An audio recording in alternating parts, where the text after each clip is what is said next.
ईसाई धर्म को क्रिश्चियन धर्म भी कहते हैं। इस धर्म के संस्थापक प्रभु ईसा मसीह है। ईसा मसीह को पहले से चले आ रहे प्रोफेट की परंपरा का एक प्रोफेट माना जाता है। इब्रानी में उन्हें यीशु या यीशुआ कहते थे, परंतु अंग्रेजी उच्चारण में ये जेशुआ हो गया। यही जेशुआ बिगड़कर जीसस हो गया। आओ जानते हैं जीसस क्राइस्ट के जीवन की कहानी। ईसा मसीह के जन्म के संबंध में मतभेद है। इस संबंध में हमें 4 सिद्धांत मिलते हैं। पहला, ल्यूक एक्ट के अनुसार उनका परिवार नाजरत गांव में रहता था। उनके माता पिता नाजरत से जब बैथलेहेम पहुंचे तो वहां एक जगह पर उनका जन्म हुआ। कहते हैं जब यीशु का जन्म हुआ तब मरियम कुंवारी थी। मरियम योसेफ नामक बड़ई की धर्मपत्नी थी। जिस वक्त ईसा मसीह का जन्म हुआ उस वक्त परियों वहां आकर उन्हें मसीहा कहा और ग्वालों का एक दल उनकी प्रार्थना करने पहुंचा। ये भी कहा जाता है कि मरियम को यीशु के जन्म के पहले एक दिन स्वर्गदूत गाब्रिएल ने दर्शन देकर कहा था कि धन्य है आप स्त्रियों में, क्योंकि आप ईश्वर पुत्र की माता बनने के लिए चुनी गई हैं। ये सुनकर मदर मरियम चकित रह गई थी। कहते हैं कि इसके बाद सम्राट ऑगस्टस के आदेश से राज्य में जनगणना प्रारंभ हुई, जो सभी लोग यरूशलेम में अपना नाम दर्ज कराने जा रहे थे। यीशु के माता पिता भी नाजरत से वहां जा रहे थे, परंतु बीच बैथलेहम में ही माता मरियम ने एक बालक को जन्म दिया। एक दूसरे सिद्धांत के अनुसार अर्थात मैथ्यू एक्ट के अनुसार ईसा का जन्म तो बैथलेहम में हुआ था, परंतु वहां के राजा हेरोड ने बैथलेहम में 2 साल से कम उम्र के सभी बच्चों को मारने का आदेश दे दिया था। ये जानकर ईसा मसीह का परिवार वहां से मिस्र चला गया था। फिर वहां से कुछ समय बाद वे नजारत में बस गए थे। गॉस्पेल ऑफ मार्क और गॉस्पेल ऑफ जॉन ने इनके जन्म स्थान का जिक्र नहीं किया है, लेकिन उनका संबंध नाजरत से बताया है। ईसाई धर्म पुस्तक के अनुसार माता मरियम गलीलिया प्रांत के नाजरत गांव की रहने वाली थी और उनकी सगाई दाऊद के राजवंशी यूसुफ नामक बड़ई से हुई थी। कहते हैं कि विवाह के पूर्व ही वह परमेश्वर के प्रभाव से गर्भवती हो गई थी। परमेश्वर के संकेत के चलते यूसुफ या योसेफ ने उन्हें अपनी पत्नी स्वीकार कर लिया। विवाह के बाद यूसुफ गलीलिया प्रांत छोड़कर यहूदी प्रांत के बैथलेहम नामक गांव में आकर रहने लगे और वहीं पर ईसा मसीह का जन्म हुआ। परंतु वहां के राजा हेरोद के अत्याचार से बचने के लिए वे मिस्र जाकर रहने लगे थे और बाद में जब हेरोद का निधन हो गया तो वे पुनः बैथलेहम आए और वहां पर 6 ईसा पूर्व ईसा मसीह का जन्म हुआ और फिर वे वहां से पुनः नाजरत में बस गए थे। जो भी हो, ये तो सिद्ध होता ही है कि ईसा मसीह के माता पिता नाजरत के रहने वाले थे और बैथलेहम में ईसा का जन्म हुआ था। अब वे बैथलेहम क्यों गए थे ये रहस्य बना रहेगा। कि फिर जब ईसा मसीह लगभग 12 वर्ष के हुए तो यरूशलेम में उन्हें यहूदी पुजारियों से ज्ञान चर्चा करते हुए बताया गया है। ईसा मसीह खुद यहूदी ही थे। पुजारियों से चर्चा के बाद वे कहां चले गए ये कोई नहीं जानता। बाइबल में 13 से 29 वर्ष की उनकी उम्र का कोई जिक्र नहीं मिलता है। हालांकि यह भी कहा जाता है कि कुछ समय बाद ईसा ने यूसुफ का पेशा सीख लिया और लगभग 30 साल की उम्र तक नाजरत में रहकर वे बड़ाई का काम करते रहे। उनकी असल कहानी तब प्रारंभ होती है जबकि वे 30 वर्ष की उम्र में यूहन्ना जॉन नामक संत से बपतिस्मा दीक्षा लेते हैं और फिर वे लोगों को उपदेश देना प्रारंभ कर देते हैं। उनके उपदेश यहूदी धर्म की मान्यताओं से भिन्न होते हैं और जब वे नबूवत का दावा करते हैं तो यहूदियों के कट्टरपंथियों में इसको लेकर रोष फैल जाता है। हालांकि जनता के बीच वे लोकप्रिय हो जाते हैं। जनता यह मानने लगी थी कि यही है वो मसीहा जो हमें रोम साम्राज्य से मुक्ति दिलाएगा। उस वक्त यहूदी बहुल राज्य पर रोमन सम्राट तिबेरियस का शासन था, जिसने पिलातुस नामक एक गवर्नर नियुक्त कर रखा था जो राज्य की शासन व्यवस्था देखता था। यहूदी मानते थे कि हम राजनीतिक रूप से परतंत्र हैं और वे 4 शताब्दियों से इंतजार कर रहे थे ऐसे मसीहा का जो उन्हें इस गुलामी से मुक्त कराएगा। फिर जब सन 2 में यूहन्ना बपतिस्मा ये संदेश लेकर बपतिस्मा देने लगे कि पछतावा करो, स्वर्ग का राज्य निकट है, तो यहूदियों में आशा की लहर दौड़ गई और वे उम्मीद करने लगे कि मसीह शीघ्र ही आने वाला है।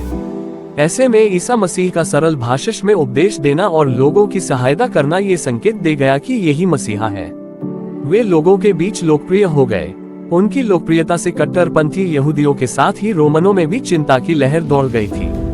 हालांकि ईसा मसीह कहते थे कि मैं मूसा के नियम तथा नबियों की शिक्षा रद्द करने नहीं बल्कि पूरी करने आया हूँ। ईसा मसीह यहूदियों के पर्व मनाने के लिए राजधानी यरूशलेम के मंदिर में आया तो करते थे, किंतु वह यहूदी धर्म को अपूर्ण समझते थे।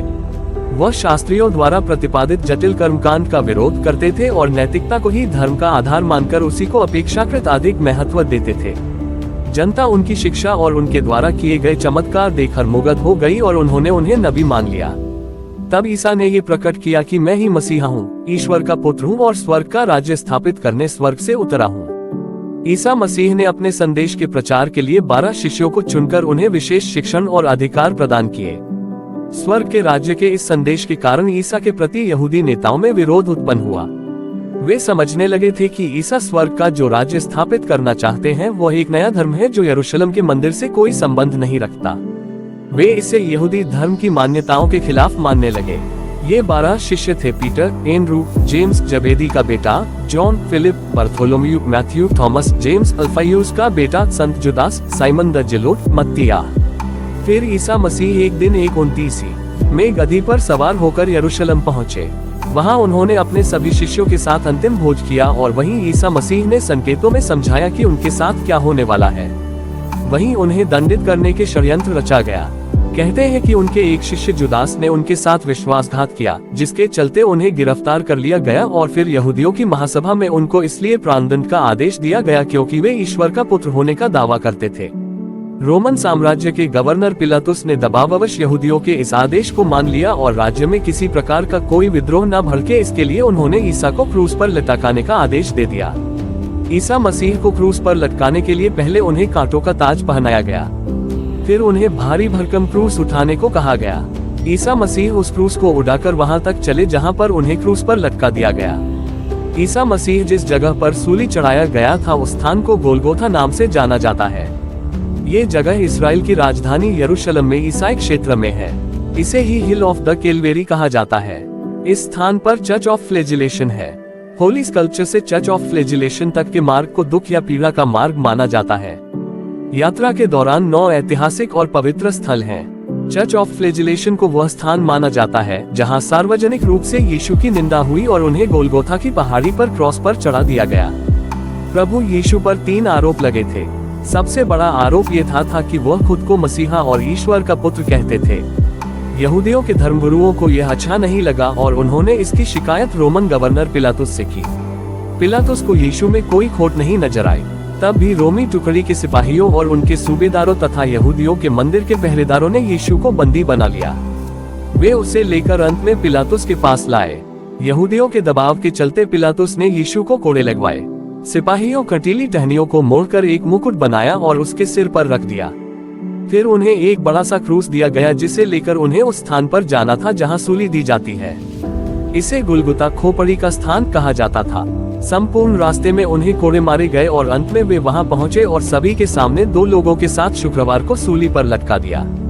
यीशु के क्रूस के पास उसकी माँ मौसी क्लोपास की पत्नी मरियम और मरियम मगदलिनी खड़ी थी। ईसा मसीह को सूली पर से उतारने के बाद उनका एक अनुयायी शव को ले गया और उसने शव को एक गुफा में रख दिया गया था। उस गुफा के आगे एक पत्थर लगा दिया गया था। वह गुफा और पत्थर आज भी मौजूद है। इसे खाली कब्र कहा जाता है। बाद में उनके शव को विधिवत रूप से दूसरी ओर दफनाया गया। यरूशलेम के प्राचीन शहर की दीवारों से सटा एक प्राचीन पवित्र चर्च है जिसके बारे में मान्यता है कि यहीं पर प्रभु यीशु पुनः जी उठे थे। जिस जगह पर ईसा मसीह फिर से जिंदा होकर देखा गए थे उसी जगह पर यह चर्च बना है। इस चर्च का नाम है church of the Holi sculpture. Sculpture के भीतर ही ईसा मसीह को दफनाया गया था। माना यह भी जाता है कि यही ईसा के अंतिम भोज का स्थल है। रविवार के दिन सिर्फ एक स्त्री मेरी मैगडलेन ने उन्हें उनकी कब्र के पास जीवित देखा। जीवित देखे जाने की इस घटना को ईस्टर के रूप में मनाया जाता है। बाइबल की मान्यता अनुसार ईसा ये साबित करने के लिए कि वे सचमुच मृतकों में से जी उठे हैं, प्रेरितों को समझाने का कार्य पूर्ण करने और अपनी कलीसिया की स्थापना करने के लिए 40 दिनों तक इस दुनिया में रहे। इसके बाद वे प्रेरितों को जैतून पहाड़ पर ले गए और अपने हाथ उठाकर उन्हें आशीर्वाद देते हुए स्वर्ग की ओर उड़ते चले गए जब तक कि एक बादल ने उन्हें नहीं ढक लिया। तब 2 स्वर्गदूत दिखाई दिए और उनसे कहा, यही यीशु जिसे तुम अपने बीच से स्वर्ग की ओर जाते देख रहे हो फिर आएंगे जैसे तुमने उस स्वर्ग की ओर जाते देखा है। तब वह समस्त मानवों का न्याय करेगा। रविवार की सुबह जब अंधेरा था तब मरियम मगदलिनी कब्र पर आए और उसने देखा कि कब्र से पत्थर हटा हुआ है। फिर वह शमौन पतरस और उस दूसरे शिष्य के पास पहुंची और उसने कहा कि वे कब्र से यीशु की देह को निकाल कर ले गए। सभी वहां पहुंचे और उन्होंने देखा कि कफन के कपड़े पड़े हैं। सभी ने देखा वहां यीशु नहीं थे। तब सभी शिष्य चले गए लेकिन मरियम मगदलिनी वहीं रही। रोती बिलखती मगदलिनी ने कब्र में फिर से अंदर देखा जहां यीशु का शव रखा था। वहां उन्होंने श्वेत वस्त्र धारण किए 2 स्वर्गदूत, एक सिरहाने और दूसरा पैताने बैठे देखे। स्वर्गदूत ने उससे पूछा, तू क्यों विलाप कर रही है? तब मगदलिनी ने कहा कि वे मेरे प्रभु को उठा ले गए हैं। ये बोलकर जैसे ही वह मुड़ी तो उसने देखा कि वहाँ यीशु खड़े हैं। यीशु ने मगदलिनी से कहा, मैं अपने परमपिता के पास जा रहा हूँ और तू मेरे भाइयों के पास जा। मरियम मगदलिनी यह कहती हुई शिष्यों के पास आए और उसने कहा कि मैंने प्रभु को देखा है। ऐसा भी कहा जाता है कि यीशु ने कुछ शिष्यों को भी दर्शन दिए। बाइबल यूहन्ना 20 एक थ्योरी यह भी कहती है कि ईसाया की बुक ओल्ड टेस्टामेंट के अनुसार कहते हैं कि यीशु जब गधे के बच्चे पर बैठकर आते हैं यरूशलेम में तो खजूर की डालियां उठाकर लोग उनका स्वागत किया जाता है, जो यह मान रहे थे कि यह बनी इस्राएल के तमाम दुश्मनों को हरा देगा। फिर यीशु जाते हैं टेम्पल माउंट के ऊपर और वे देखते हैं कि टेम्पल के जो आउटर कोर्टयार्ड है उसके अंदर रोमन टैक्स कलेक्टर बैठे हैं, मनी चेंजर्स बैठे हैं और वहाँ पर हर तरह का कारोबार हो रहा है। ये देखकर यीशु को बहुत दुख होता है कि टेम्पल पवित्र मंदिर में इस तरह का कार्य हो रहा है, तो वह अपना कबरबंद निकाल कर उससे उन लोगों को मार मार कर उन्हें वहाँ से निकाल देते हैं। बाद में जब रोमनों के गवर्नर को ये पता चला तो वे इसकी सजा के तौर पर यीशु को सूली देने का ऐलान कर देते हैं। बाइबल में उनकी कहानी के कुछ ही किस्से मिलते हैं। पहला उनके पैदा होने की कहानी, दूसरा जब वे 7 साल के थे तब वे एक त्योहार के समय मंदिर में जाते हैं, तीसरा जब वे गधे पर चढ़कर यरूशलेम पहुंचकर यूहन्ना से बपतिस्मा लेते हैं, चौथा जब उनके शिष्यों के साथ वे रहते उपदेश देते हैं, पांचवा जब वे अंतिम भोजन करते हैं और छठा जब उन्हें सूली पर लटका दिया जाता है, अंत में सातवां जब वे फिर से जी उठते हैं। ईसा मसीह ने 13 साल से 29 साल की उम्र के बीच तक क्या किया, ये रहस्य की बात है। अपनी इस उम्र के बीच वे कहाँ थे? 30 वर्ष की उम्र में यरूशलेम लौटकर उन्होंने यूहन्ना जॉन से दीक्षा ली। दीक्षा के बाद वे लोगों को शिक्षा देने लगे। 3 साल बाद अर्थात 33 साल में उन्हें सूली पर लटका दिया। 33 के बाद वे फिर कभी भी नजर नहीं आए। इसके बाद उनका शेष जीवन काल अज्ञात है, परंतु कई शोधकर्ताओं का मानना है कि वे भारत आ गए थे और वहां पर वे लगभग 100 वर्ष की उम्र तक जीवित रहने के बाद उनका देहांत हो गया था। कश्मीर के श्रीनगर के रोजाबल में उनकी कब्र होने का दावा किया जाता है।